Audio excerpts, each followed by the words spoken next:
Sahabat Fresh Juice, sesaat lagi kita akan mendengarkan Fresh Juice Rabu 1 Maret 2023 bersama Romo John Laba SDB dari Tangerang. Selamat mendengarkan.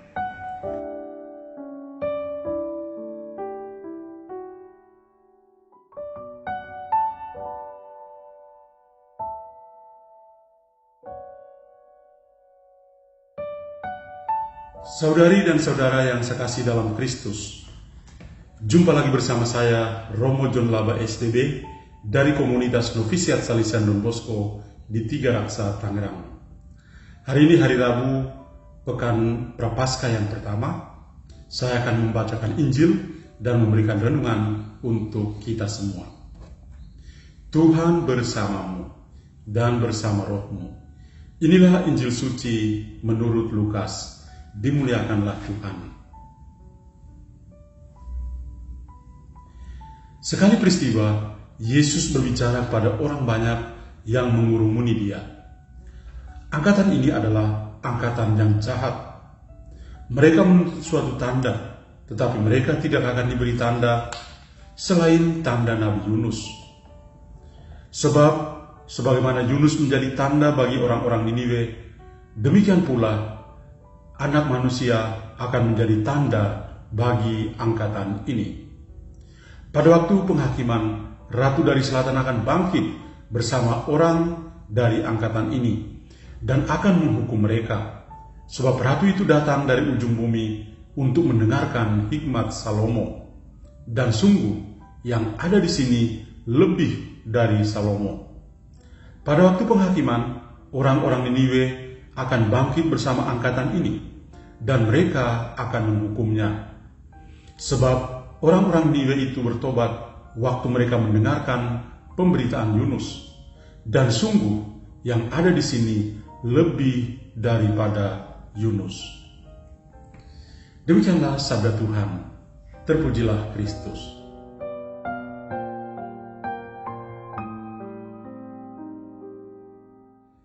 Saudari dan saudara yang saya kasih dalam Kristus, saya memberi judul renungan hari ini, Misionaris Pertobatan. Kita sedang berada di hari Rabu, pekan pertama dalam masa Prapaskah. Ini berarti sudah satu pekan kita lewati bersama, kalau kita hitung dari hari Rabu Abu yang kita rayakan pada pekan yang lalu. Saya mengingat sebuah perkataan dari Santo Yohanes Chrysostomus. Dia mengatakan, malu ketika Anda berbuat dosa. Jangan malu ketika Anda bertobat. Karena bertobat itu berarti memiliki perubahan hati dan pikiran. Bermetanoia. Ini bukan hanya sekedar perasaan sedih, tetapi pertumbuhan psikospiritual yang menjauh dari kejahatan atau kematian dan berpaling kepada Tuhan atau kehidupan. Dosa adalah luka, pertobatan adalah obatnya. Dosa diikuti dengan rasa malu, pertobatan diikuti dengan keberanian. Keberanian itu berarti kita memohon belas kasih dari Tuhan yang tidak layak. Karena kita tidak layak di hadirat Tuhan. Setan telah membalikan urutan ini dan memberikan keberanian kepada dosa dan rasa malu kepada pertobatan. Di tempat lain, Santo Yohanes Chrysostomus mengatakan, jika pertobatan itu kita abaikan, sekejap saja seseorang dapat kehilangan kekuatan kebangkitan karena ia hidup dengan kelemahan dan berpotensi pada sebuah kejatuhan dalam dosa. Perkataan Santo Yohanes Chrysostomus ini menginspirasi saya untuk merenung lebih dalam perkataan Tuhan Yesus dalam bacaan Injil yang barusan kita dengar tadi. Kita semua mendengar dalam bacaan Injil Tuhan Yesus seakan kecewa dengan orang banyak yang mengikutinya.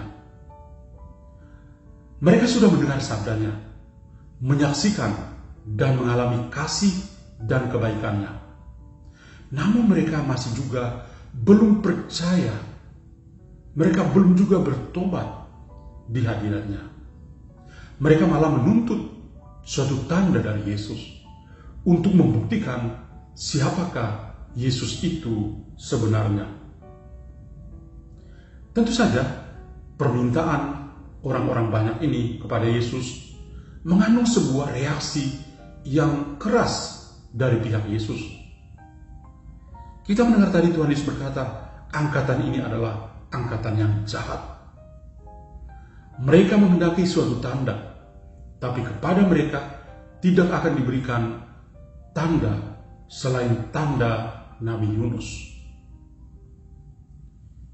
Mungkin pertanyaan bagi kita, lalu siapakah Yunus itu? Sosok Yunus kita kenal dalam kitab Perjanjian Lama. Dia mendapatkan panggilan dari Tuhan sebanyak 2 kali.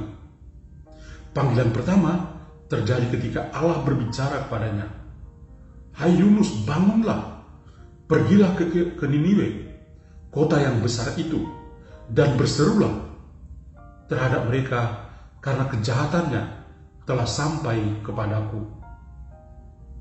Niniwe adalah kota yang sangat besar dan megah, tapi orang-orangnya sangat jahat. Mereka bukan orang Israel. Mereka tidak menyembah Allah. Akan tetapi, Nabi Yunus tidak mau menyampaikan firman Allah kepada Niniwe tersebut. Dia malah melarikan diri ke Tarsis. Karena ketidaktaatannya ini, maka Yunus mengalami musibah bersama kapal yang ditumpanginya. Ia akhirnya bersedia dibuang ke laut dan ditelan oleh ikan, dan dia berada dalam perut ikan selama 3 hari dan 3 malam. Di sini kita melihat ada sosok Yunus yang tidak mentaati kehendak Tuhan, ada musibah dan ada keselamatan yang diberikan oleh Tuhan kepadanya. Panggilan yang kedua dari Yunus itu terjadi ketika dia dipanggil kembali oleh Tuhan dan dia menjawab dan dia melakukan panggilan itu dengan baik. Dia melakukan kehendak Tuhan dengan pergi untuk menyerukan pertobatan di Niniwe yang sebagai dikatakan kota yang besar, kota yang megah, dan bisa dilalui selama 3 hari perjalanan. Seruan tobat dari Yunus dapat mengubah seluruh penghuni kota itu, mulai dari rajanya hingga seluruh penghuni kota Niniwe. Seruan tobat ini benar-benar mengendap pada kehidupan mereka semua. Tuhan Yesus mengatakan bahwa Yunus itu menjadi tanda pertobatan bagi bangsa Niniwe. Yunus sendiri mengalami pertobatan dan pada akhirnya membawa pertobatan kepada orang-orang Niniwe. Yunus itu berubah ketika dia mengalami hidup yang tidak nyaman di dalam perut ikan selama 3 hari dan 3 malam. Dia menjadi misionaris pertobatan kepada bangsa Niniwe. Yunus adalah tanda bagi bangsa Niniwe. Maka Yesus sebagai anak manusia akan menjadi tanda bagi angkatan yang jahat yang menuntut tanda pada dirinya atau pada Yesus sendiri. Orang-orang Niniwe itu bertobat karena warta pertobatan dari Yunus, dan pertobatan mereka betul-betul sebuah pertobatan yang radikal. Yesus sendiri lebih dari Yunus karena dia akan memberi dirinya sampai tuntas untuk banyak orang. Dia tidak hanya menyerukan pertobatan dalam pewartaannya, tapi dia juga memberi dirinya. Bahkan dia wafat dan dikuburkan selama 3 hari dan 3 malam, dan 3 hari kemudian dia bangkit dari antara orang mati. Apa pesan dan harapan Tuhan bagi kita semua pada hari ini? Tuhan menghendaki supaya kita juga memiliki semangat misioner untuk membawa pertobatan kepada sesama kita yang lain. Yunus dengan warta pertobatannya dapat mengubah kiblat hidup bangsa Niniwe, dan mereka bertobat secara radikal. Bahkan Tuhan sendiri tidak memberikan siksaan kepada mereka, padahal Dia sudah merancangnya.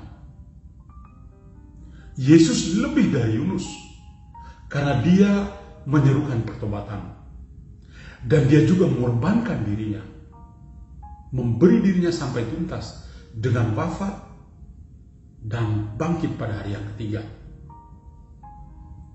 Dan lihatlah, ada perubahan dari Yunus kepada Yesus, dari kata-kata kepada perbuatan yang nyata di dalam diri Yesus sendiri. Pertobatan bukan hanya kata-kata, tapi harus menjadi sebuah tindakan yang nyata. Dan Yesus melakukan itu. Yesus lebih dari Yunus, dan kebijaksananya lebih dari Salomo. Saudara-saudariku, kiranya pada hari ini kita semua bertobat. Pengalaman akan Allah itu ditandai dengan pertobatan yang terus-menerus di dalam diri kita. Dan kita semua bisa menjadi misionaris pertobatan kepada orang-orang lain. Amin. Marilah berdoa. Allah Bapa dalam surga, kami bersyukur padamu. Engkau berikan pada kami Tuhan Yesus Kristus yang lebih dari Salomo, lebih dari Yunus. Dia menyerukan pertobatan dan Dia menyerahkan dirinya secara total untuk keselamatan kami. Sungguh Dia mengasihi kami. Terima kasih Tuhan. Semoga hari ini juga menjadi hari pertobatan bagi kami. Amin. Dan kiranya kita semua sepanjang hari ini senantiasa dilindungi dan diberkati oleh Allah yang Maha Kuasa, Bapa dan Putra dan Roh Kudus. Amin. Tuhan memberkati kita semua. Sahabat Fresh Juice, kita baru saja mendengarkan Fresh Juice Rabu 1 Maret 2023. Terima kasih kepada Romo John Laba untuk renungannya pada hari ini. Sampai berjumpa kembali dalam Fresh Juice edisi selanjutnya. Tetap semangat, jaga kesehatan, dan salam Fresh Juice.